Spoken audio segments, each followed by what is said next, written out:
আল্লাহর বান্দা তিনটা যুবকের একই আওয়াজ, আমাদের যদি আগুনে পুড়িয়া ফালাও তারপর আমাদের জবানের শেষ আওয়াজ আমরা কার গোলাম? আমার মালিক একমাত্র আল্লাহ। আমরা আল্লাহর ভয় নিয়ে চলি, জাহান্নামের ভয়। আমরা এই কপাল দিয়ে তোমাকে সেজদা দিতে পারবো না। বাদশাহ উজিরকে ডাক দিয়া কয়, আড়াল করে একটু বুঝানোর চেষ্টা করো, লোভ দেখাও, টাকা পয়সা ক্ষমতার লোভ দেখাও। যখন লোভ দেখাইলো আবার আমার সামনে আনো। কিছুদিন পর আবার যখন হাজির করা হলো, তিনজন আবার ডাক দিয়া কয়, আমাদের মুনাফিক মনে করবা না যে সকালে এক কথা বললাম বিকেলে কথা পাল্টায় যাবে। আমরা মুনাফিক না, আমরা সাচ্চা ইমানদার। আমরা ঘুমের আগে যা বললাম ঘুমের পরেও কথা হবে। আমাদের কথা দুই হবে না। আমরা আল্লাহর গোলাম। এ মাথা আমরা আল্লাহর জন্যই অক্ষ করেছি, আর কারো জন্য না। এইবার জালেম বাদশা বলে, আগুনে এদের জ্বালার ব্যবস্থা করায় দাও, এদের আগুনের মধ্যে পুড়িয়া ফেলাও। এইবার বিশাল আগুনের কুণ্ডলি সাজালো আর তেলের ডেক গরম করলো, তেলের ডেকে ফালায় দিবে। ইমানদারের পরীক্ষা নতুন না, বরং অতীতের তুলনায় পরীক্ষা এখন হালকা। কারণ যার ইমান যত তাজা তার পরীক্ষা তত কঠিন। যেই ছাত্র যত ভালো তার পরীক্ষা তেমন কঠিন। ইমানদারের ইমান যেমন তাজা ওই পরিমাণ পরীক্ষা। তেলের বিশাল বড় ডেক সাজায় তেল গরম করলো আগুন দিয়া, আর ওই তেলের ডেকে ফেলে দিবে। ওজির ডাক দিয়া কয়, বাদশাহ তিনটা ভাইয়ের মধ্যে বড় দুইটা ভাই, এদেরকে অনেক বুঝাইলাম তারপরও তারা মানে না, এদেরকে তেলের ডেকে ফালায়া দাও। ছোট যেই সন্তান ছেলেটা আছে ওরে আমার হাতে দিয়া দেন, আমি ওকে কৌশলে চেষ্টা করে বেঈমান বানায়া দিব। বলে, তুমি কি কৌশল ব্যবহার করবা? বলে, মুসলমানের ইমানটারে ধ্বংস করার যত হাতিয়ার আছে এর মধ্যে একটা হাতিয়ার হলো বেপরদা নারী। আমার ঘরে একটা সুন্দরী মেয়ে আছে, ওই মেয়েটার মাধ্যমে আমার ছেলেটার এই যুবকের চরিত্র নষ্ট করে ফেলবো, ইমান ধ্বংস করে ফেলবো। ঠিক আছে, তাই করো। ছোট ছেলেটাকে ওজির তার বাড়ি নিয়ে গেল, আর এই বড় দুই যুবক ইমানওয়ালার হাতে পায়ে রশি লাগাইয়া তেলের ডেকে ফেলবে। যুবকেরা খালি হাসে। সবাই বলে, কি ব্যাপার, এত মুসিবতের সময় কান্না করা দরকার, হাসো কেন? বলে, আমরা দেখতেছি জান্নাতের বাগানে ফেরেশতারা স্বাগতম জানানোর অপেক্ষায় আছে। हकीकत से तू दुनिया बेखबर है, दुनिया की नुमाइश पर नजर है। नमी गुयम के आज दुनिया जुदा बाश, बहर कारे के बाशी बा खुदा बाश। जिसते दुनिया आज खुदा गाफिल बुदान, नए कमाशो न करा हो फरजिंदोजन। आब दर कश्ती हालाके कश्तियास्त, आब अंदर जीरे कश्ती पुष्टियास्त। भाईरा आमार, आज আল্লাহর শুকর যে যুবকরা ঈমান ও কোরআনের মাহফিলের আয়োজন করেছেন দিনের বেলা। এক সময় রাতেও তো এত মানুষ পাওয়া যাইতো না, আজকে দিনের বেলা যেই মানুষ। এমনও আল্লাহর বান্দা এখানে আছে, অনেকে হয়তোবা দুপুরের খানাও খেতে পারে নাই। একমাত্র আল্লাহর মোহাব্বতে, আর কিছু না। হতে পারে কিয়ামতের ময়দানে নাজাতের যদি কোনো রাস্তা না থাকে, আজকের এই মাহফিল নাজাতের ওসিলা হয়ে যাবে। যদি এখানে বসে তওবা করে বিদায় নেন, আর এখান থেকে বের হইয়েই যদি বিড়ি টানেন, প্যান্ডেলের বাহিরে গিয়েই যদি বিড়ি টানেন, আসরের আজান হবে নামাজ যদি না পড়েন, তাহলে আপনার এই বসাটা বৃথা হয়ে গেল। এরে যুবক আল্লাহর গোলাম, আমিও তো যুবক, আমি বলি না তুমি আমার মতো টুপিওয়ালা হয়ে যাও, স্কুলে পড়ো, কলেজে পড়ো, ভার্সিটিতে লেখাপড়া করো, চাকরি করো, ব্যবসা করো, যে যে লাইনে আছো থাকো। শুধু অনুরোধ একটা, নবীর মুহাব্বতের মালা গলায় লাগাও, জাহান্নামের ভয়ে 5 বেলার নামাজ ঠিক মতো আদায় করো। তুমি বলবা পারি না, অথচ তোমার মতো যুবক স্কুলে পড়ে 5 ওয়াক্ত নামাজি আছে না নাই? কিয়ামতের ময়দানে আল্লাহ তোমার সামনে তাকে দাঁড় করায় বলবে, ও পারলো, তুই কেন পারলি না? সেদিন জবাব দেওয়ার উপায় নাই, আল্লাহর কাছে তওবা করিয়া নামাজি হয়ে যাও, ওই যুবকের মতো ঈমানওয়ালা হয়ে যাও। ওই যুবকটি 2 জন যখন হাসতে হাসতে যাচ্ছে তেলের মধ্যে পড়ার জন্য, হাতে পায়ে রশি লাগায় যখন তেলের ড্যাগের মধ্যে ফেলবে, ওরা আল্লাহর নামের স্লোগান দিয়া তেলের মধ্যে চলে গেল। 2 মিনিটের মাথায় তাকায় দেখে তেলের মধ্যে কিচ্ছু নাই, খালি তেল আর ড্যাগ আছে। ওরা কই গেল খবর নাই। বাকি রইল একটা যুবক, ও জিরে তারে বাড়ির মধ্যে নিয়ে গেল। বাড়ির মধ্যে নেওয়ার পর ওজির এই যুবকের বাড়িতে নিয়ে একটা রুমের মধ্যে সুন্দর আয়োজন করলো, থাকার খাওয়ার ব্যবস্থা করলো। আর মেয়েটাকে বলল, তুই সুন্দরভাবে সজ্জিত হইয়া তোর একটা দায়িত্ব, 1 মাসের মধ্যে এই যুবকের চরিত্রহীন বেঈমান বানাতে হবে। রাখে আল্লাহ, মারে কে? মারে আল্লাহ। ওয়া মাকারু ওয়া মাকারাল্লাহ ওয়া মাকারু ওয়া মাকারাল্লাহ ওয়াল্লাহু খায়রুল মাকিরিন।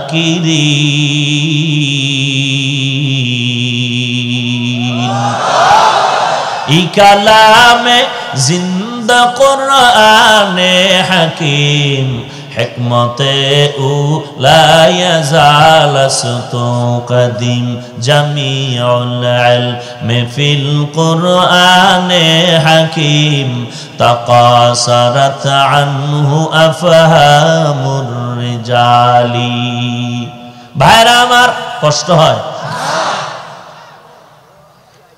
এবার ওই যুবকের সামনে যুবতী মেয়েটা যত যায়, একদিন যায় ফিরে আয়, ভয় ভিতরে কাজ করে। কারণ আল্লাহ বলেন, বান্দা তুই কি পরিমাণ চালাকি করবি, তোর চালাকির সামনে কি আল্লাহর জ্ঞান কম?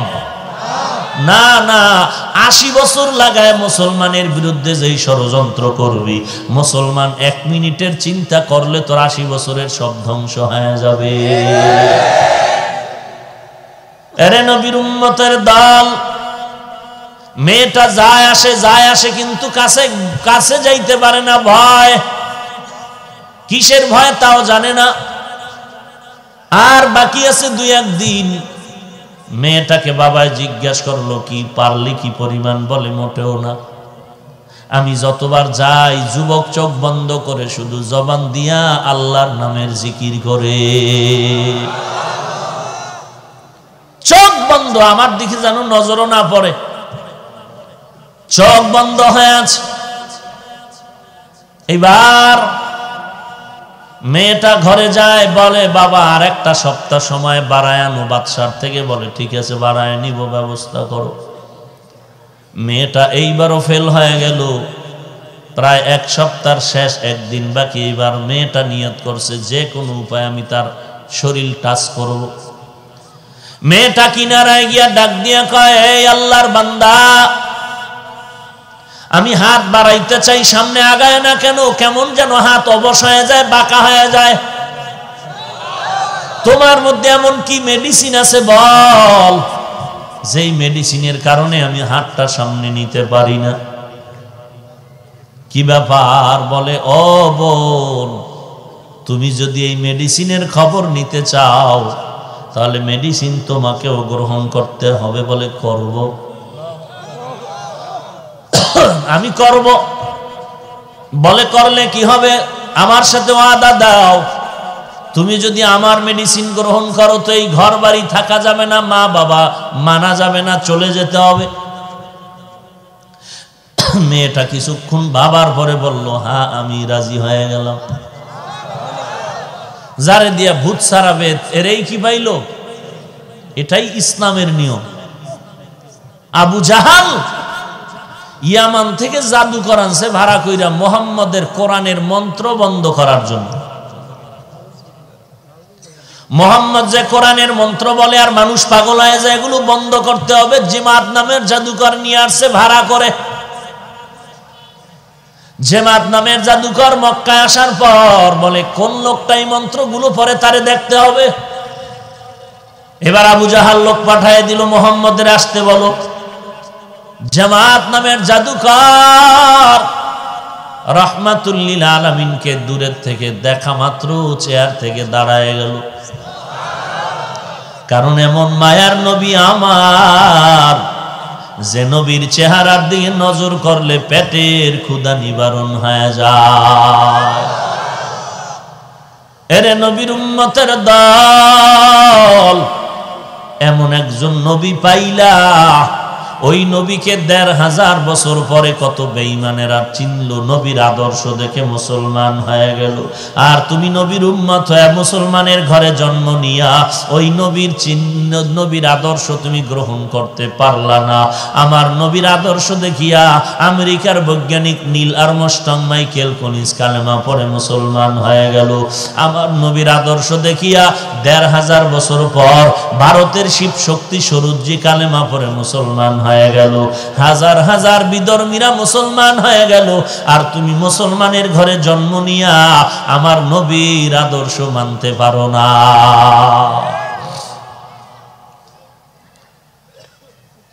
আবু জাহাল এবার পাগল হয়ে গেল, ব্যাপারটা কিরে জামাত?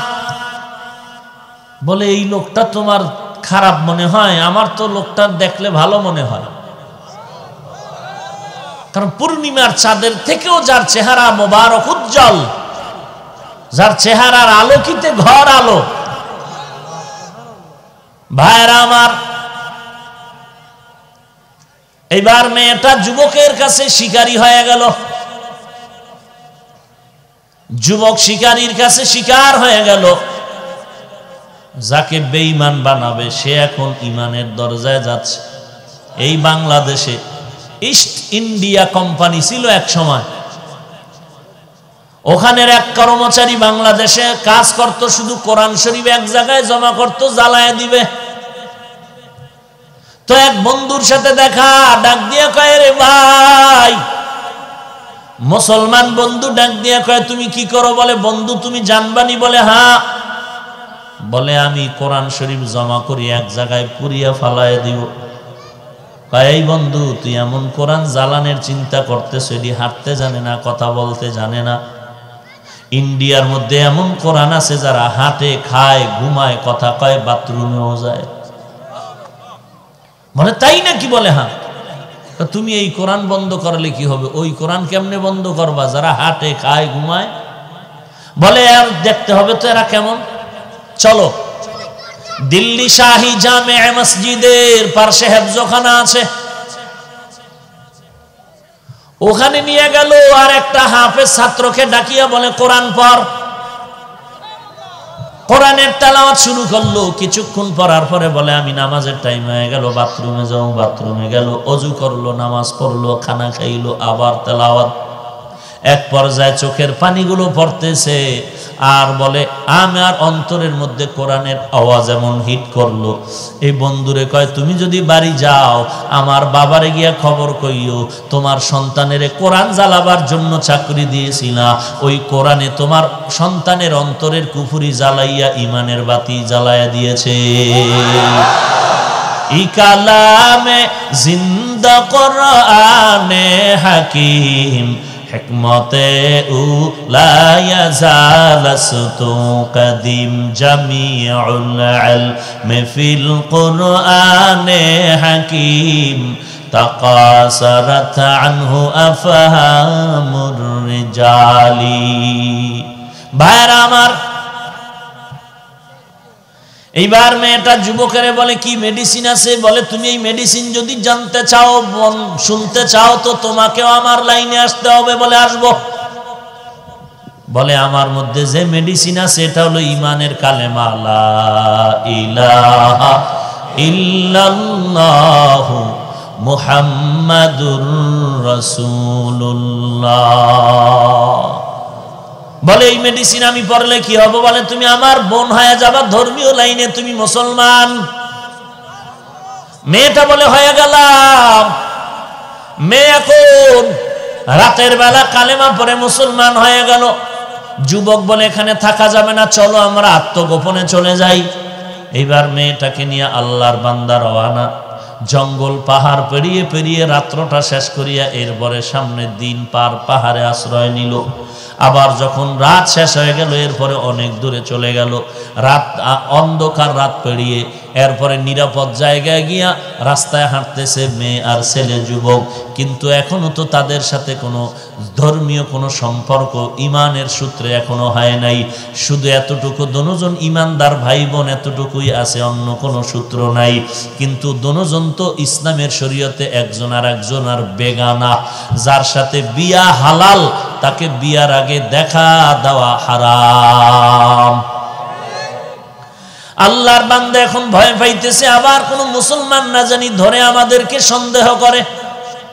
কিন্তু হঠাৎ করে তাকায় দেখে এই যুবক রাস্তার সামন দিক থেকে একটা বাহনে করে দুইটা যুবক সন্তান আগাচ্ছে, ঘোড়ার পিঠে আসতেছে, খুব শান শওকাত।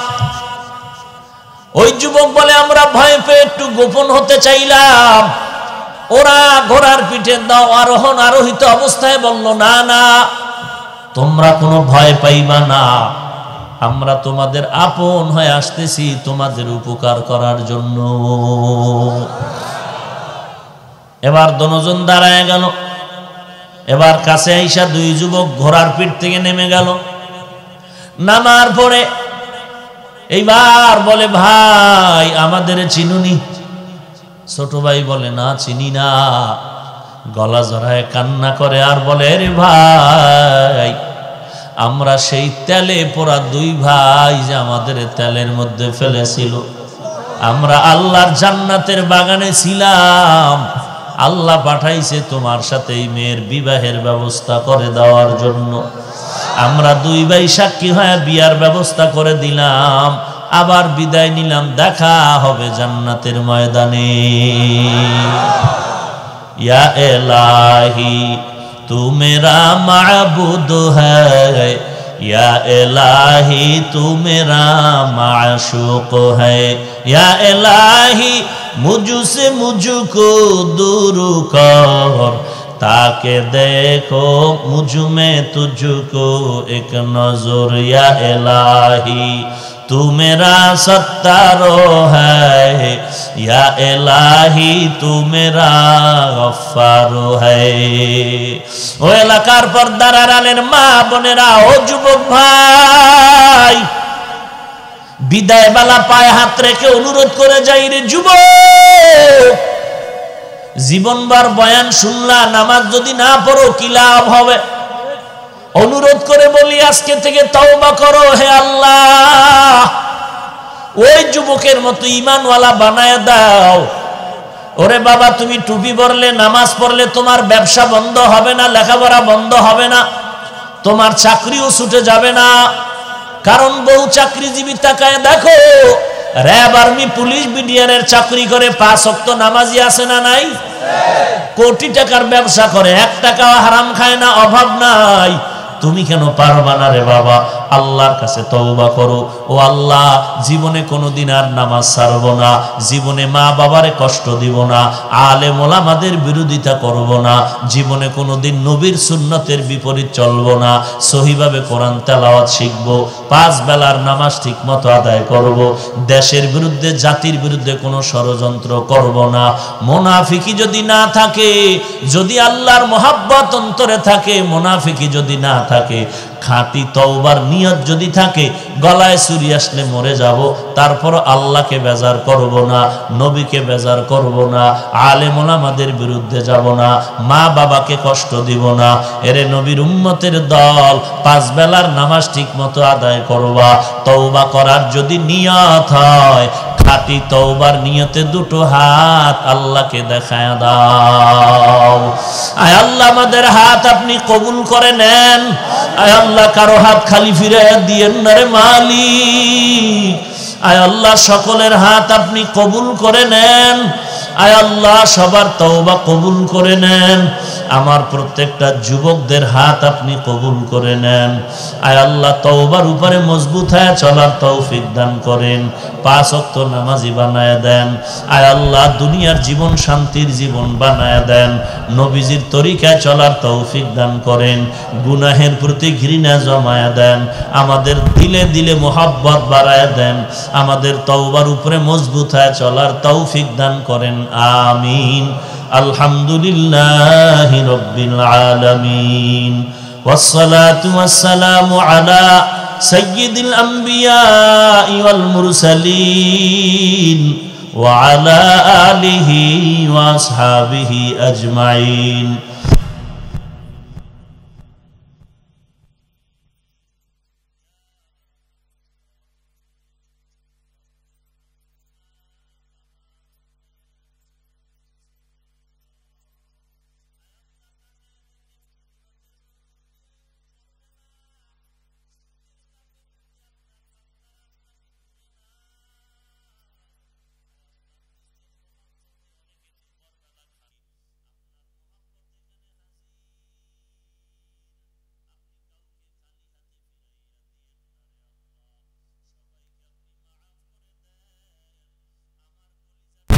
প্রত্যেকটা যুবকের দিনের খাদেম বানায়া দেন। লেখাপড়া করে পরীক্ষার্থী সফলতা দান করেন। 5 ওয়াক্ত নামাজি বানায়া দেন। নবীজির মোহাব্বতে সুন্নতের আমল করার তৌফিক দান করেন। আয় আল্লাহ, মুরব্বীদের সাথে আদব রক্ষা করার তৌফিক দান করেন। আয় আল্লাহ, নবীজির মোহাব্বতে আমাদের দোয়া কবুল করে নেন। আয় আল্লাহ, মা বোনদের আবেদা বানায়া দেন। তার সারো সামনে এবং উত্তর পাশে যারা দায়িত্ব পালন করছি তারা জায়গাগুলোকে খালি করে দাও। আল্লাহ তাআলা আমাদের সকলকে তৌফিক দান করুন। ইসলামের অগ্রগতির ব্যক্তি যারা আছি আমরা খালি করে দেব। হুজুরের সুদা জানানোর অনুরোধ করব, আপনারা যারা সাংবাদিক কর্মী অন্যদের কষ্ট না হয় সেটা এখান থেকে সরে যাবেন। ভুলে দিন হুজুরের ডেটে ঠিক করে দেন। তারপরে সব নিচে রাখেন। এটা একটা ক্যামেরা লাগো। হ্যাঁ, খুলে দেন। সব ক্যামেরা লাগে। ক্যামেরা নামাই দেন। আগে নিচে তার সারো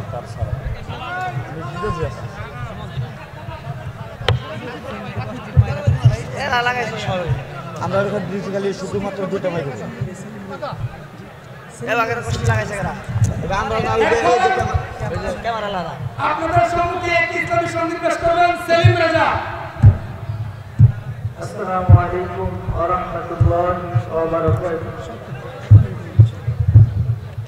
দেখে ইসলামের পতাকায় এসো তাওহীদি জনতায়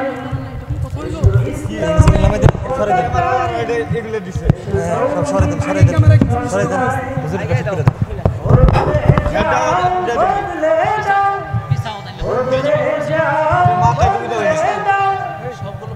সবাই মিলে কোরআনের পথে চলি। এসো সবাই মিলে কোরআনের পথে চলি। ইমানকে তাজা করো, ইমানের কথা শুনে ইমানকে তাজা করো। ইমানের কথা শুনে গাফেল হয়ে দেখো না ভয়ের বলে। আল কোরআনের আবার টাইট ঘরে ঘরে চলো। এসো সবাই মিলে কোরআনের পথে চলি।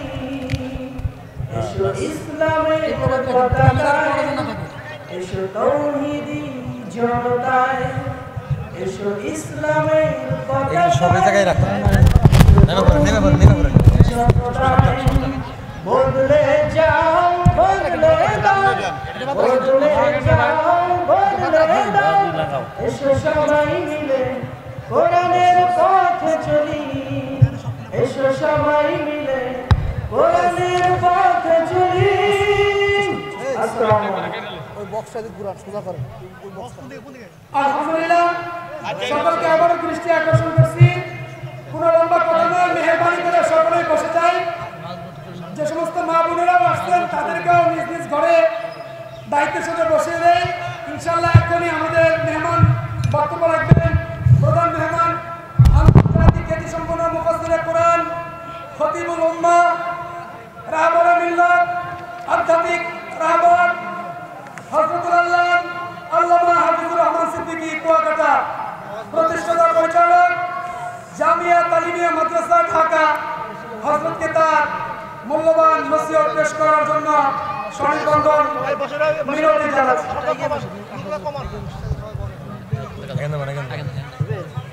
আমাদের সুবিধার জন্য আসসালামু আলাইকুম ওয়া রাহমাতুল্লাহি ওয়া বারাকাতুহু। সাউন্ড বক্সের রিভার্ব দাও।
والحمد لله رب العالمين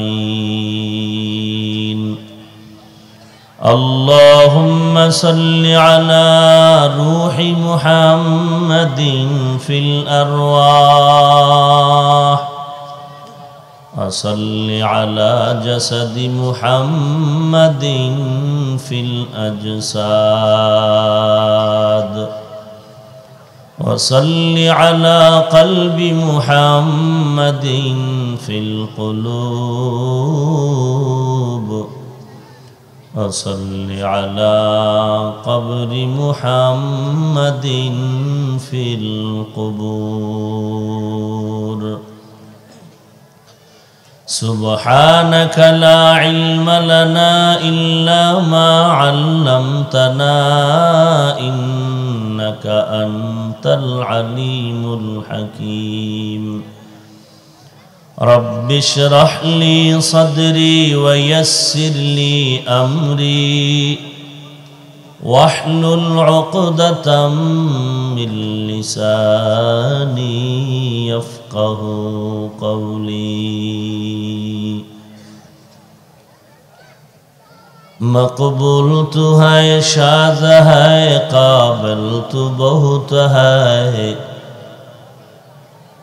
مقبول تو ہے شاذ ہے قابل تو بہت ہے آئینہ کے مانندے تو نہیں دل تو بہت ہے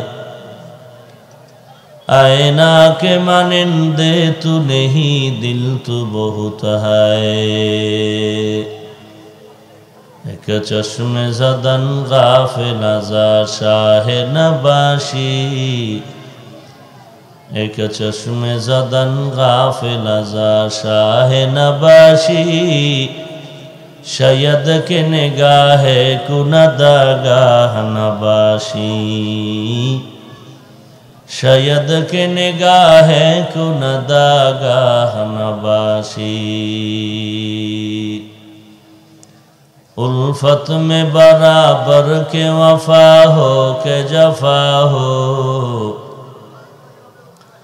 الفت میں برابر کے وفا ہو کہ جفا ہو ہر چیز میں لذت ہے اگر دل میں مزہ ہو ہر چیز میں لذت ہے اگر دل میں مزہ ہو রিবাব দাও ভলিউম দাও দোহার কেন্দ্রীয় ঈদগাহ মাঠের উন্নয়ন কল্পে আয়োজিত বার্ষিক ওয়াজ ও দোয়ার মাহফিল 28 ডিসেম্বর 2019 মহতী এ মাহফিলে উপস্থিত মুহতারাম সম্মানিত সভাপতি প্রধান অতিথি বিশেষ অতিথিবৃন্দ মুআজ্জাজ ও মুকাররম জাতির মাথার মুকুট ওয়ারাসাতুল আম্বিয়া হযরত উলামায়ে কেরাম দূর দূরান্ত থেকে আগত আল্লাহ পাকের আশিকিন জাকিরিন শাকিরিন মুহিব্বিন মুরব্বিয়ান এজাম কলিজার টুকরা আমার সমবয়সী যুবক বন্ধুগণ, স্নেহের ছোট ভাই, পর্দার আড়ালে অবস্থানরত শ্রদ্ধেয়া সম্মানিতা মা ও বোনেরা, রব্বুল আলমিনের দরবারে লাখো কোটি শুকর ও সুজুদ যে মহান রব্বুল আলমিনে ফিতনার জামানায় কোরআন ও সুন্নার ভিত্তিতে সহি তরিকায় কিছু কথা বলার জন্য, শুনবার জন্য আমাদেরকে কবুল ও মঞ্জুর করেছেন। নেয়ামতের শুকর আদায়ার্থে মুসলমান হিসেবে ঈমানের আওয়াজকে উঁচু করে এক আওয়াজে উচ্চ কণ্ঠে সকলেই নেয়ামতের শুকর আদায় করি আলহামদুলিল্লাহ। লক্ষ কোটি দরুদ ও সালাম সৈয়দুল মুরসালিন রহমাতুল্লিল আলামিন শফিউল মুজনিবিন খাতামুন নবিয়্যিন সৈয়দুস সাকালাইন ইমামুল মুরসালিন শফিয়ে আজম রসুল আকরম রহমত আলম নবিয়ুল আরব আল আজম হাবিবে কিবরিয়া আশরফুল আম্বিয়া সৈয়দুল আম্বিয়া शफीअ महशर साक़ी कौसर आका इनामदार मदीना का ताजदार आफताब नबूवत फ़ख्र मौजूदात सैयदुल मखलूक़ात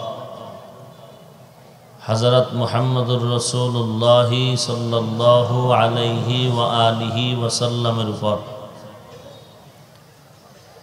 সর্বোপরি শুকর যাদের অক্লান্ত পরিশ্রমের মাধ্যমে আজ এই সুন্দর আয়োজন, সময় পরামর্শ অর্থ দিয়ে দোয়া করে উপস্থিত হয়ে মাইক লাইট প্যান্ডেলের ব্যবস্থাপনার মাধ্যমে সহযোগিতার হাত যারা বাড়িয়েছেন, প্রত্যেককেই আল্লাহ রাব্বুল আলামিনের খিদমতের বিনিময়ে দুনিয়াতে শান্তি, পরকালে চির মুক্তির ব্যবস্থা করে দিন। সংক্ষিপ্ত সময়ে কিছু কথা বলার জন্য কোরআনে হাকিমের এক আয়াতে কারিমা তিলাওয়াত করেছি। বিশ্বনবী, শেষ নবী, মহানবী, শ্রেষ্ঠ নবী সাল্লাল্লাহু আলাইহি ওয়া আলিহি ওয়াসাল্লামের অসংখ্য অগণিত অমীয় বাণী পবিত্র হাদিস শরীফের মধ্য থেকে একটি হাদিসের অংশ পড়েছে। আয়াত ও হাদিসের আলোকে ইখলাস ও রুহানিয়াতের সমন্বয়ে কিছু কথা আমাকে বলার মতো, আপনাদেরকে শুনবার মতো হিম্মত, ধৈর্য, তৌফিক আল্লাহ পাক দান করুন। ওয়া আম্মা মান খাফা মাকামা রাব্বিহি ওয়া নাহান নাফসা আনিল হাওয়া, যারা আল্লাহর দরবারে দাঁড়িয়ে হিসাব দেওয়ার ভয়ে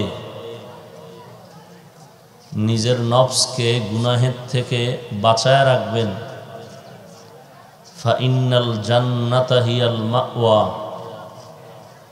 আল্লাহ বলেন অতঃপর নিশ্চয়ই তার ঠিকানা হবে শান্তির জায়গা, জান্নাতুল মাওয়া। রাসূলুল্লাহ সাল্লাল্লাহু আলাইহি ওয়া আলিহি ওয়াসাল্লাম ইরশাদ করেন, কুল্লু উম্মতি আলা কুল্লুকুম রাঈন ওয়া কুল্লুকুম মাসউলুন আন রাঈয়াতিহি, সাবধান হে উম্মত, তোমরা প্রত্যেকেই দায়িত্বশীল এবং হাসরের দিন যার যার দায়িত্বের হিসাবের কাঠগড়ায় দাঁড়িয়ে জবাব দিতে হবে। এ হলো আয়াত হাদিসের সংক্ষিপ্ত তরজমা। আল্লাহ রাব্বুল আলামিন বিশেষ একটা দিনকে ইঙ্গিত করে গোটা দুনিয়ার মানুষকে সতর্ক বাণী পৌঁছায় দিলেন, সাথে সাথে আশার বাণীও দিলেন। বিশেষ দিনটা হলো কিয়ামতের দিন।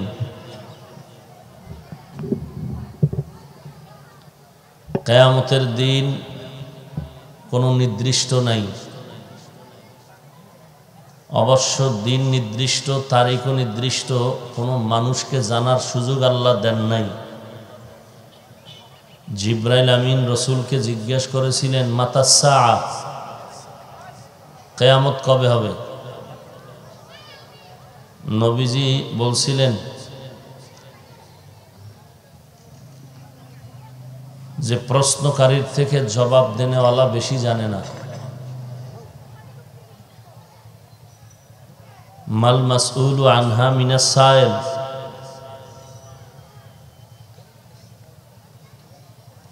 অর্থাৎ জিবরাইল আমিন আবার জিজ্ঞেস করলেন, তো কিয়ামত কবে হবে? যেহেতু আপনি জানেন না, কিয়ামতের নিদর্শন কি বলুন। নবীজি নিদর্শন বলেছিলেন। তো কিয়ামত হবে, এটা ঈমানদারের বিশ্বাস, এটাই বাস্তব। তবে কবে হবে এটা কোনো বান্দাকে আল্লাহ জানার সুযোগ দেননি, এটা একমাত্র আল্লাহই ভালো জানেন। তবে কিছু পদ্ধতি বা চিহ্ন আলামত রসুল বলে গেছেন যে এই চিহ্ন দেখলে মনে করবা যে কিয়ামত খুব নিকটবর্তী। আবু হুরায়রা রাদিয়াল্লাহু আনহু থেকে বর্ণিত এক হাদিসে কিয়ামতের আলামত সম্পর্কে রসুল বলেন, এবং হাদিসে জিব্রাইলের মধ্যেও নবীজি বলছেন যে এমন একটা সময় আসবে যে গোলাম মালিকের ভূমিকা পালন করবে, মালিক গোলামের মতো থাকবে, শিক্ষিত অশিক্ষিতের মান সমান হয়ে যাবে, দরিদ্র মানুষগুলো অট্টালিকা তৈরি করবে। এরপরে আবু হুরায়রা বলেন, ইজাত তুখিজাল ফাইউ দাওয়ালা ওয়াল আমানাতু মাগনামা ওয়াজ যাকাতু মাগরামা ওয়া তুউল্লিমা লিগাইরিদ দ্বীন মান আতা'আর রাজুল ইমরাতাহু ওয়া আক্কা উম্মাহু ওয়া আদনা সাদিকাহু। অনেক আলামত বলেছেন ইলা আখিরিল হাদিস। নবীজি বলেন এমন একটা সময় আসবে যে উম্মতেরা ইমানদার দাবি করার পরেও বেঈমান হয়ে যাবে। দাবি করবে ইমানদার, কিন্তু ইমান থাকবে না। সাহাবায়ে কেরাম বললেন, ওই সময় কি মুসলমান কম থাকবে, বেদিন বেঈমান বেশি থাকবে? নবীজি বললেন, না, মুসলমানের সংখ্যা তুলনামূলক বেশি থাকবে, মসজিদও বেশি থাকবে। মসজিদ সুন্দর হবে, মানুষের অন্তর সুন্দর হবে না। এখন মসজিদ বাড়তেছে না, টাইলস, মোজাইক, এসি লাগানো, কিন্তু মুসল্লিদের অন্তরের হালাত বড় করুণ। নামাজ পড়ে মিথ্যা কথা বলে, নামাজ পড়ে সুদ খায়, নামাজ পড়ে ঘুষ খায়, নামাজ পড়ে দাড়ি কাটে, নামাজ পড়ে বেপরদায় চলে, নামাজ পড়ে কোরআন হাদিস তথা কোরআনওয়ালা উলামায়ে কেরামের বিরুদ্ধে কথা বলে। আছে না নাই? অযোগ্য ব্যক্তি যোগ্যতার চেয়ার নিয়ে টানাটানি করবে। একজন ইঞ্জিনিয়ার বিল্ডিং কেমনে সুন্দরভাবে উঠানো যায় ভালো জানেন, আর একজন ইঞ্জিনিয়ার না, সে ভালো জানবেন না। ইমামতি কেমনে করতে হবে, বয়ান কেমনে করতে হবে, এইটা আবার ইমাম সাহেব ভালো জানেন, আলেম ভালো জানেন, অন্যে জানবে না। কিন্তু এখন এটা উল্টা দিকে চলতেছে। শিয়ালের হাতে মুরগি আমানত জামত দেওয়া রাখা যেমন বোকামি, একটা নির্বোধ বেনামাজি সুদখোর কোরআন হাদিস কিচ্ছু জানে না, একেও ধর্মের চাবি হাতে দিয়া রাখাও বোকামি।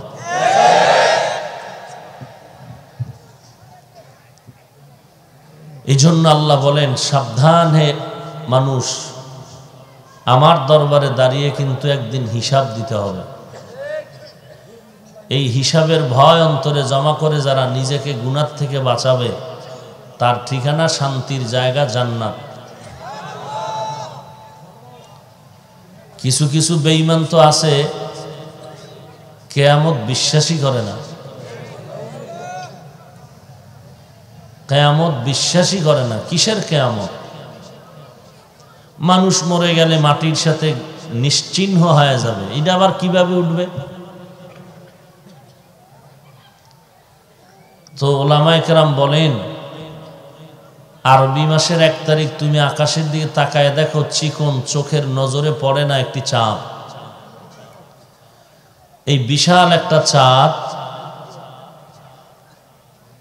এই চাঁদটা চিকন থেকে যৌবন পেয়ে পেয়ে আস্তে আস্তে 14 তারিখে পুরা ভরপুর যৌবন লাভ করে। আবার এর মধ্যে যৌবনের ভাটা এসে যায় 14 তারিখের পরে। আলো কমে যায়, যৌবনও কমে যায়, আবার আগের মতো চিকন হয়ে যায়, এক পর্যায়ে নাই। আবার আরবি মাসের 1 তারিখ আবার হাজির। এইভাবে প্রতিটি মাস বছর ঘুরে ঘুরে আসতেছে। তো এত বিশাল একটা চাঁদ, এই চাঁদেরে যদি আল্লাহ নাইয়ের থেকে আবার অস্তিত্ব দিয়া, চিকন থেকে যৌবন দিয়া, আবার যৌবন দূর করে ভাটা লাগাইয়া নিশ্চিহ্ন করে আবার অবিকল চাঁদ আল্লাহ উঠায়া দেখাইতে পারেন, তাহলে মানুষকে আল্লাহ পাক নাইয়ের থেকে 1 ফোঁটা নাপাক পানি, সেখান থেকে অস্তিত্ব দিয়া আল্লাহ পাক দুনিয়াতে পাঠায়া যৌবন দিয়ে বড় করে 40-এর পরে যৌবন আবার ভাটা লাগায়া কবরে নিয়ে নিশ্চিহ্ন করে আল্লাহ আবার অবিকল ভাবে উঠাইতে কেন পারবেন না? যেই আল্লাহ পারে না ওই আল্লাহ আমরা মানি না, আমরা এমন আল্লাহকে মানি যে আল্লাহ পারবেন। আপনার স্ত্রী অথবা আপনার মা, আপনার বোনের কানের অলংকার ভেঙে গেছে, স্বর্ণের অলংকার। এই স্বর্ণের অলংকারটা আপনি এখন স্বর্ণকারের দোকানে চলে গেলেন, ঠিক করে নিয়ে আসবেন। গিয়া বললেন এই কানের অলংকারটা ভেঙ্গে নতুন করে আবার একটা অবিকল ডিজাইনের অলংকার বানায় দাও। স্বর্ণকার আপনার চোখের সামনে অলংকারটা আগুনে পুড়িয়া পানি বানায়া আপনার সামনে ফুল পানি হয়ে গেছে, অস্তিত্ব নাই। আবার ওই অংশ দিয়েই অবিকল কানের অলংকার বানাতে পারে কি পারে না? এই জ্ঞান স্বর্ণকারের মাথায় কে দিলেন? সে আল্লাহ কেন পারবেন না? হ্যাঁ, আপনি ভাবতেছেন এত বিশাল মানুষ, এগুলো কেমনে পারবে? কোটি কোটি সহস্র কোটি মানুষ। এগুলো আল্লাহর কাছে একটা প্লেটে পিপিলিকা রাখলে যেমন এরকম, আপনার সামনে একটা প্লেটের মধ্যে যদি 5 লাখ পিপিলিকা রেখে চেপে দেওয়া হয়, যে একটা পিপিলিকা বের হলে মেরে ফেলবা, একটা প্লেটে 10 লাখ পিপিলিকা থাকলে আপনার কন্ট্রোল করা কি কঠিন না সহজ? হ্যাঁ, প্লেটের সামনে আপনার পিপিলিকা বের হতে পারবে না, বাইর হইলেই মাইর। তাহলে একটা প্লেটের মধ্যে যদি পিপিলিকা থাকে, ছড়ায় ছিটায় দূরে নাই, এক জায়গায় নজরে, কন্ট্রোল করা কি কঠিন না সহজ? তাহলে সারা দুনিয়াটা আল্লাহর কাছে একটা পানদানের মতো, একটা পানদানের মতো, আল্লাহর কাছে কিছুই না। আর মানুষ পুড়িয়া ফেলা, পচে যাক, গলে যাক, সাগরে মরুক, ওর মধ্যে একটা অংশ আছে শরীরের, এটা কোনো কিছুতেই গলবে না। এই যে মেরুদণ্ড আছে পিঠের মধ্যে, গোড়ায় একেবারে নিচে একটা ছোট্ট অংশ আছে, মার্বেলের মতো, আরো ছোট। এটা পানিতেও গলবে না, আগুনেও জ্বলবে না। এর থেকেই মানুষ তৈরি হবে হাসরের ময়দানে। তো কিয়ামত হবে। এখন কেন হবে? কিয়ামতের দরকার কি? বলে ইনসাফের বিচার করার জন্য। কেন দুনিয়ার? বলে দুনিয়াওয়ালারা ইনসাফের বিচার পূর্ণাঙ্গ করতে অক্ষম। যেমন আপনাদের এলাকার থেকে এক সন্ত্রাসী ধরে নিল প্রশাসন, মার্ডারের আসামি, আদালতে হাজির করা হলো, আদালত তাকে রায় দিল। মহামান্য আদালত বললেন, বিচারপতি বললেন একে হত্যা করো, হত্যার বদলে হত্যা। সে একজনকে হত্যা করেছে, তাকেও হত্যা করে দাও। কিছুদিন পর আরো একজন আসামি ধরা পড়লো, সে একজনকে হত্যা করেনি, 5টা মার্ডার করেছে। তাকেও ধরে আদালতে নেওয়ার পরে রায় দিল, তাকেও হত্যা করে দাও। আগের আসামিকে হত্যা করলো কয়জনার বদলে? আর এখন যে কে হত্যার আদেশ দিল কয়জনার বদলে? 5 জন। তো আগের তুলনায় যদি তাকে হত্যা করা হয় নিয়মে বিচার কয়জনারটা হইল? বাকি রইল কত? এই 4 হত্যার বিচার পৃথিবীর কোনো আদালত করতে পারবে না। এজন্য আর একটা ইনসাফের আদালত দরকার, এর নাম কিয়ামতের আদালত। ওই আদালতের বিচারপতি হবেন আল্লাহ, আর বিচারালয় হবে সিরিয়ার জমিন, আর মাঠ হবে এই জমিন। কিয়ামতের মাঠ হবে এই জমিন। এখন উঁচু নিচু আছে, পাহাড় পর্বত কিচ্ছু থাকবে না। ইসরাফিলের সিংহার ফুৎকারে সব সমান হয়ে যাবে। অনুফিখা ফিস সূরি ফাতাতুনা আফওয়াজা, সব সমান হয়ে যাবে। কিয়ামতের হুঙ্কার বড় মারাত্মক।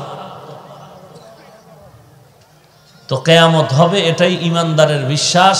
যারা বিশ্বাস করে না তারা ইমানদার হইয়াও বেঈমান। এরা চাপার জোরে ইমানদার, হাকিকতে এরা বেঈমান। অবিল আখিরাতি হুম ইউকিনুন। মুমিনের পরিচয় একটা হলো যে কিয়ামত হবে, এর উপরে বিশ্বাস রাখা। আর ওদিনের আদালতে দাঁড়াইয়া হিসাব দেওয়ার ভয় কেন? বলে আদালত হবে খুব মারাত্মক, কোনো সুপারিশের কায়দা নেই। বিচারপতি আল্লাহ কেমন হবেন? দুনিয়ার বিচারকরা নতুনভাবে চেয়ারে বসলে একটা ভাষণ দেয় যে আমার অবস্থা কেমন হবে, আমি যে বসলাম আমি কিভাবে পরিচালনা করব বিচারালয়। আল্লাহ বিচারপতি বিচারালয়ে বসে একটা ভাষণ দিবেন, খুব গরম ভাষণ। লিমানিল মুলকুল ইয়াউম লিল্লাহিল ওয়াহিদিল কাহ্হার। আর এই ভাষণটা দেওয়া মাত্র হাসরের মাঠ থরথর করে কেঁপে উঠবে। জমিন থেকে 9,30,00,000 মাইল উপরে সূর্য। বিজ্ঞানীদের ভাষায় বলা, যদিও হিসাবে ভুল, এই সূর্যের একটা মুখ জমিনে দেওয়া। আবার এই তাপমাত্রা কমানোর জন্য ফেরেশতারা পানি দিচ্ছে, ঠান্ডা পানি। এরপরে যে তাপ আছে এটাও ডাইরেক্ট জমিনে আসে না, ওই সূর্যের নিচে একটা পাতলা গ্যাসের আবরণ আছে, কোটি কোটি ছিদ্র ওই আবরণটার মধ্যে। সূর্যের তাপমাত্রা ওই গ্যাসের আবরণ কন্ট্রোল করে। কন্ট্রোল করার পরে বাকি তাপ জমিনে দেয়। এই তাপটাও বান্দা সহ্য করতে পারবে না। মাথার চামড়া পাতলা, আল্লাহ চুল দিয়া ব্যবস্থা করলেন তাপ কমানোর জন্য। জঙ্গলের পশুরা কি পোশাক পরবে? আল্লাহ পশম দিয়া পোশাকের ব্যবস্থা করে দিলেন, যে সূর্যের তাপে ওদের তো আর আলাদা পোশাক নাই, জন্মগত পোশাক দিয়ে দিলেন যাতে কষ্ট না পায়। এই সূর্যের গরম আমরা সহ্য করতে পারি না, ঘাম, পাখার বাতাসেও ঠান্ডা হয় না। আর কিয়ামতের দিনে এই সূর্য মাথার উপরে নেমে আসবে। আল্লাহ বলবেন তোর 12টা মুখ জমিনের দিকে ফিরায় যত তাপ আছে ছেড়ে দাও। সূর্যের সমস্ত তাপে জমিন তামা হয়ে যাবে। গুনাহগারদের মাথার মগজগুলো টাস টাস করে ফেটে যাবে। পেটের নাড়িবুড়ি পায়খানার রাস্তা দিয়ে বের হয়ে যাবে। অপরদিকে জাহান্নামের হুঙ্কার, চিৎকার করে বলবে আল্লাহ গুনাহগারগুলো আমার মধ্যে দাও। এই সব কথা কোরআন হাদিসে আছে না নাই? যারা ইমানদার আপনারা বিশ্বাস করেন তো, নাকি সন্দেহ আছে? তো বিশ্বাস যদি করেন তাহলে ওই জাহান্নামের আগুন কি মনে করেন সহ্য করা যাবে? সূর্যের গরম সওয়া যাবে? তাহলে সহ্য করতে না পারলে গুনাহ ছাড়তে হবে। কি ছাড়তে হবে? ওয়া আম্মা মান খাফা মাকামা রাব্বিহি ওয়া নাহান নাফসা আনিল হাওয়া ফাইন্নাল জান্নাতা जन्नत हियल मअवा हर के दारात खौफे हक दर दिल मदाम जन्नतुल मअवा देहद उरा मकाम जुज़बा हक चीज़ मखाज इंसुजा फजले उआ मस्ते दर जुमला जहा। ওই গুনাহ থেকে বাঁচার জন্য অন্তরে যেই মেডিসিন লাগবে তার নাম হলো খৌফ, ভয়, আল্লাহর কাছে হিসাব দেওয়ার ভয়। এই ভয়টা যার অন্তরে ঢুকবে ওই বান্দা কখনোই গলায় ছুরি আসলেও গুনাহ করবে না। কারো কাছে যদি টাকাওয়ালার কাছে, আপনাদের এলাকার ধনী মানুষের কাছে, যেই ধনী মানুষ বেপরোয়া চলে, কোনো টেনশন নাই, হঠাৎ নোটিশ আসলো দুদক থেকে যে 1 সপ্তাহের মধ্যে তোমার দুদকের অফিসে দেখা করো, তোমার জীবনের সম্পদের হিসাব দিতে হবে। ওই লোকটা যথেষ্ট সলিড থাকলেও হিসাবের প্যাচে না জানি বিপাকে পড়ে যায়, এই ভয়ে খানা ঘুম সব বন্ধ হয়ে যাবে। তাহলে দুনিয়ার অবস্থা যদি এমন হয়, আল্লাহর আদালতের হালাত কেমন হবে? এটা যার অন্তরে আসবে সে গলায় ছুরি আসলেও গুনাহ করবে না। আপনারে পায়ে ধরে বুঝাইতেছি, নামাজ পড়েন, গুনাহ ছাড়েন। আল্লাহর কোরআন সত্য, নবী সত্য, আল্লাহ সত্য, কিয়ামত সত্য। এরপরও কোরআনের আজও পর্যন্ত একটা ভুল কেউ বের করতে পারলো না। অপচেষ্টা করেছিল বহু বেঈমান, বরং আল্লাহর কোরআনের ভুল বের করতে গিয়ে বহু বেঈমান কালেমা পড়েছে। তাহলে একটা কথাও মিথ্যা নাই। কোরআনে জান্নাতের বয়ান আছে, জাহান্নামের বয়ান আছে, একটা বয়ানও মিথ্যা না। জান্নাতে কারা যাবে, জাহান্নামে কারা যাবে তাও কোরআনে বলা আছে, তাও মিথ্যা না। গুনাহগারেরা জাহান্নামে যাবে, নেক আমলওয়ালা জান্নাতে যাবে। ইন্নাল আবরার লাফি নাঈম ওয়া ইন্নাল ফুজ্জার লাফি জাহিম, সব বলে দেওয়া আছে। এরপরও আপনারা তাবলিগের বয়ান, পীর সাহেবদের বয়ান, জুমার খতিবের বয়ান, বক্তাগণের বয়ান, ওলামায়ে কেরামের বয়ান, কোরআন সত্য, আলেমদের বয়ান সত্য, এরপরেও আপনারা মানেন না কেন? কারণ কি? অথচ কেউ যদি কোটি টাকা সামনে দিয়া বলে, হাফিজ ভাই দাড়িটা কেটে ফেলো, আমি জবাব দেওয়ার আগে আপনার অন্তর কি বলে? আমি টাকার লোভে দাড়ি কাটবো? আপনার ঈমান কি বলে? আপনার অন্তর কি বলে? আমি টাকার লোভে টুপি ফেলে দিব? তাহলে আপনিও মানুষ, আমিও মানুষ, আপনিও বাংলাদেশি, আমিও বাংলাদেশি, আপনিও যে আল্লাহ মানেন, আমিও সে আল্লাহ মানি। আপনার আল্লাহ আমার আল্লাহ এক, আপনার নবী আমার নবী এক, নাকি আলাদা? আমার কোরআন আপনার কোরআন, আমার কাবা আপনার কাবা ভিন্ন? সব এক। আপনিও আমিও একই দেশি মানুষ।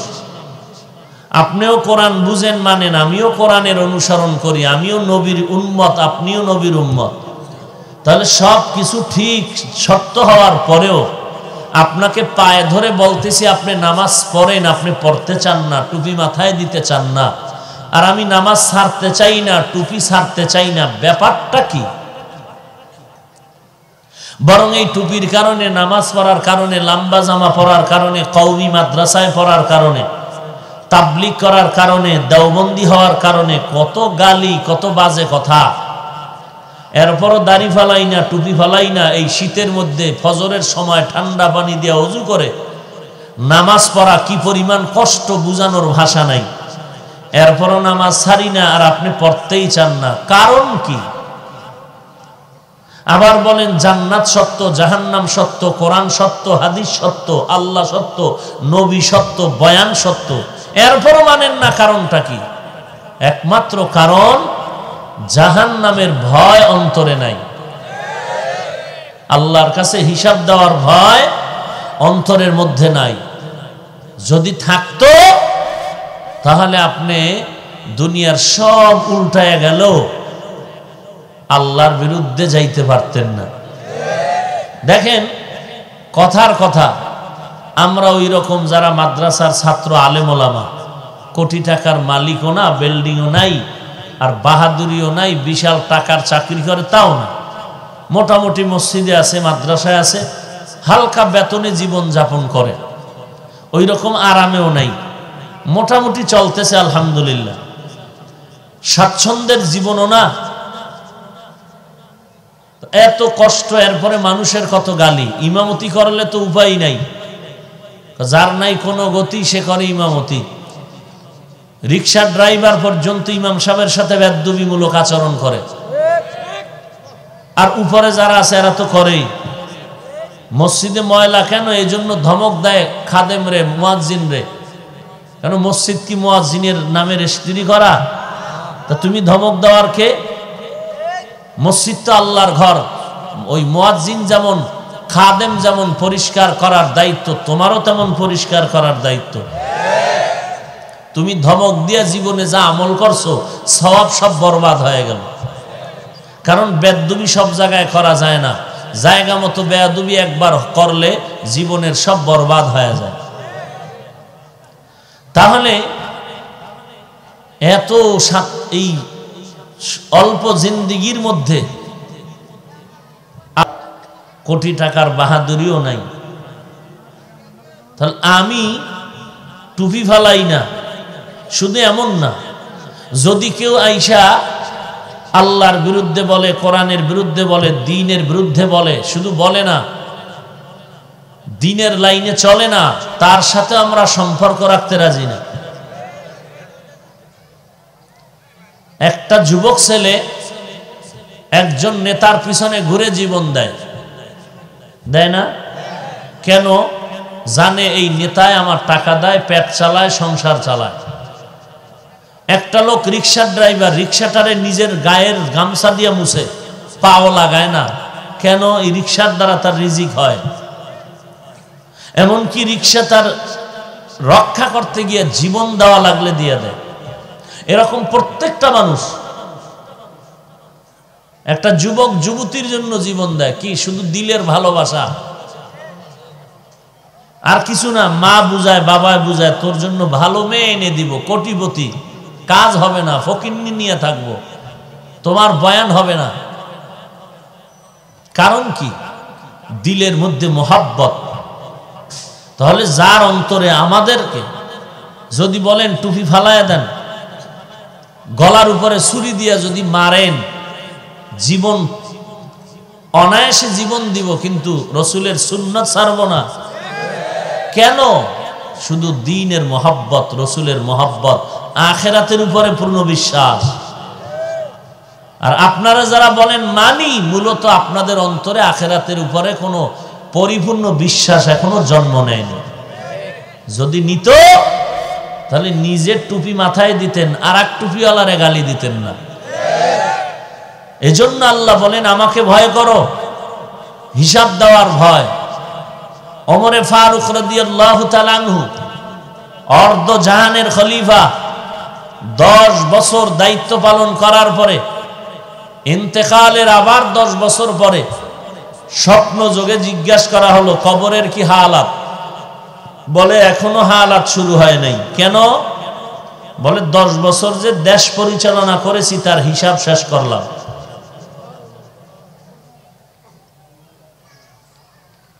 এই হলো তাদের হালাত। আমাদের অন্তরে আল্লাহর প্রতি, জাহান্নামের প্রতি ভয় নাই, যে আমার মৃত্যু হবে, হিসাব দিতে হবে, আর মরণটা এখনো হতে পারে।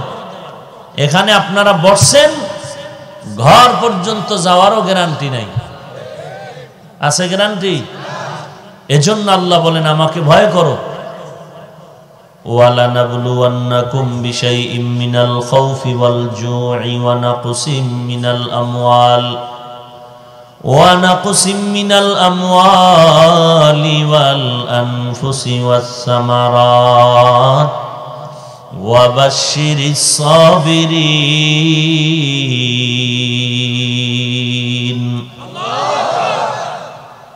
আল্লাহ তাআলা বলেন, হে গোলাম, আমি আল্লাহ মুমিনদেরকে অবশ্যই পরীক্ষা করবই করব।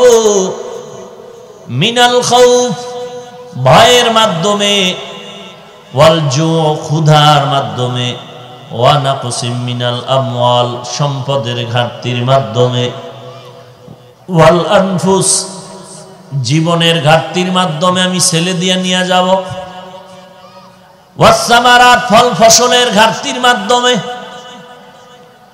এই পরীক্ষায় যদি বান্দা পাস করতে চাও, একটা পুঁজি লাগবে, ওয়াবাশশিরিস সাবিরিন, ধৈর্য ধারণকারীর জন্যই হলো একমাত্র সুসংবাদ। ধৈর্য ধারণ না করলে বান্দা এ পরীক্ষায় পাস করা যাবে না। আল্লাহ যুগে যুগে এরকম ইমানের পরীক্ষা নিয়েছেন। হে ইমানওয়ালা ভাই, তিনটা যুবক একই ঘরের সন্তান, ইয়ামান দেশে বসবাস করে ইমানওয়ালা ভাই, আর ওই ক্ষমতার চেয়ারে বসে আছে জালেম। ওই জালেম এত বড় জালেম, জুলুম করে আর মানুষকে ডাকে, ইমানওয়ালা পাইলেই বলে আমার পায়ে সেজদা করো, না হয় তোমাকে ছাড়া হবে না। এই তিনটা ভাই যখন খবর পেল ওই জালেম বাদশা ইমানদারদের পাইলেই তার কদমে সেজদার জন্য বাধ্য করে, বাধ্য না হলে তাকে আগুনে পুড়িয়া মেরে ফেলে। তিনজন যুবক চিন্তা করলো এই দেশে আর থাকবো না, আমরা অন্য দেশে হিজরত করে চলে যাব। রাতের গভীরে তিনটা যুবক আত্মরক্ষার জন্য যখন রওনা হয়ে গেল, রাতের আধারে গোয়েন্দা বাহিনীর হাতে ধরা পড়ে গেল। গোয়েন্দাদের হাতে ধরা পড়ার পর তিনটা যুবকের বাদশার আদালতে হাজির করা হলো। জালেম বাদশা ডেকে বলে, যুবক তোরা মুসলমান ইমানওয়ালা? বলে হ্যাঁ। বলে আমার কদমে সিজদা কর। যুবক বলে আমরা এই কপাল আল্লাহর জন্য খাস করেছি, যেই কপাল আল্লাহর কুদরতে লাগায় দিলাম ওই কপাল আর কারো কাছে নত করতে চাই না। হর কে দারত খৌফে হক দর দিল মদাম, জন্নাতুল মাওয়া দেহদ উরা মাকাম, জুজবা হক চি জে মখাজ ইনসুজা, ফজলে উ আমস্তে দর জুমলা জাহা। এই কথাটা তখনই বলা সম্ভব একটা মুসলমানের পক্ষে যখন আল্লাহর ভয় থাকবে। সে বলবে আমি এই মাথা কোনো বেঈমানের কাছে নত করব না, কারণ এই মাথা আমি আল্লাহর জন্যই অক্ষ করে দিলাম। ইয়ামান থেকে আল্লাহর ওলি শাহজালাল 360 আউলিয়া কম বেশির কাফেলা নিয়ে যখন বাংলার জমিনে সিলেটে আসলেন, এক হাতে তসবি আর এক হাতের মধ্যে একটা লাঠি নিয়ে আসলেন। গৌর গোবিন্দ বলে, রে মোল্লা এখান থেকে ভেগে যাও। শাহজালাল বলে, মুসলমানের চিনো না? মুসলমান ইমানের আলো নিয়ে যেই কদম সামনে আগায় দেয়, কোন বেঈমানের ভয়ে ও কদম আর পেছনে নেয় না। মুসলমানি বুয়াদ গর্দন নেহাদান, এনানে খুদবদস্তে খাজাদাদান, গর্ব সুরত আদমি ইনসাবুদে, আহমদ বু জাহলো হামেক সাবুদে, আদমিরা আদমিয়ত লাজমাস, উদেরা গর্বুনা বাশুদ হি জামাস।